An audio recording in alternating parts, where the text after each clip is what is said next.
കർത്താവേ, എന്റെ ദൈവമേ. 20-ാം ദിവസം. അണയാത്ത സുവിശേഷ ദീപം തോമാശ്ലീഹ നിലയ്ക്കലിൽ തെളിയിക്കുന്നു.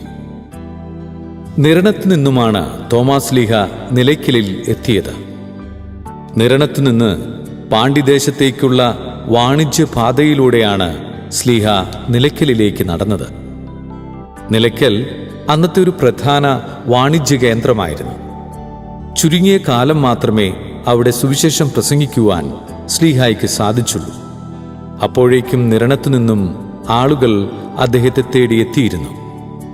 നിലയ്ക്കലിലും അനേകം പേരെ അദ്ദേഹം ക്രിസ്തീയ വിശ്വാസത്തിലേക്ക് ആനയിച്ചു. വിചിന്തനം. അരൂപിയുടെ പ്രേരണയ്ക്കനുസരിച്ച് തൻ്റെ പാദങ്ങളെ ക്രമപ്പെടുത്തുന്നവനാണ് യഥാർത്ഥ പ്രേക്ഷിതൻ.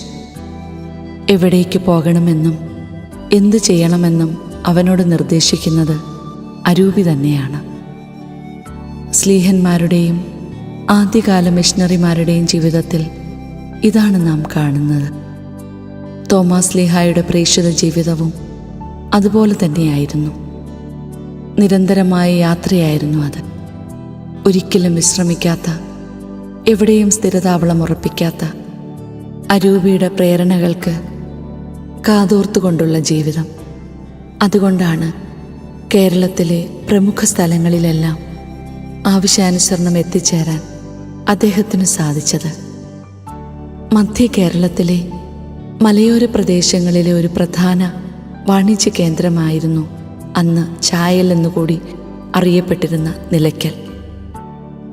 അതിൻ്റെ പ്രൗഢിയും മഹത്വവും ഇന്ന് നഷ്ടപ്പെട്ടു പോയെങ്കിലും തോമാശ്ലീഹായുടെ കാലത്തെ തിരക്കേറിയ കച്ചവട കേന്ദ്രത്തിൻ്റെ അവശിഷ്ടങ്ങൾ ഇന്നും നിലയ്ക്കൽ കാടുകളിൽ മറിഞ്ഞുകിടപ്പുണ്ട്. പല കാരണങ്ങൾ കൊണ്ട് ക്രൈസ്തവർക്ക് അവിടെ നിന്നും മറ്റ് സ്ഥലങ്ങളിലേക്ക് പലായനം ചെയ്യേണ്ടി വന്നു. വന്യമൃഗങ്ങളുടെ ആക്രമണവും പാണ്ഡ്യ നാട്ടിൽ നിന്നുള്ള കയ്യേറ്റവും അതിന് കാരണമായിരുന്നു. ഇപ്രകാരം നിലയ്ക്കലിൽ നിന്നും പലായനം ചെയ്തു വന്ന ക്രൈസ്തവരുടെ പിന്മുറക്കാരാണ് ഇന്ന് വടശ്ശേരിക്കരം ഭാഗങ്ങളിൽ ജീവിക്കുന്നത്. നൂറ്റാണ്ടുകൾക്ക് ശേഷവും നിലയ്ക്കലിലെ തോമാശ്ലീഹായുടെ പാരമ്പര്യങ്ങൾ ഇന്നും സജീവമായി നിലനിൽക്കുന്നുണ്ട്. അരൂപിയുടെ പ്രേരണയാണ് തോമാശ്ലീഹായെ നിലയ്ക്കലിൽ എത്തിച്ചത്.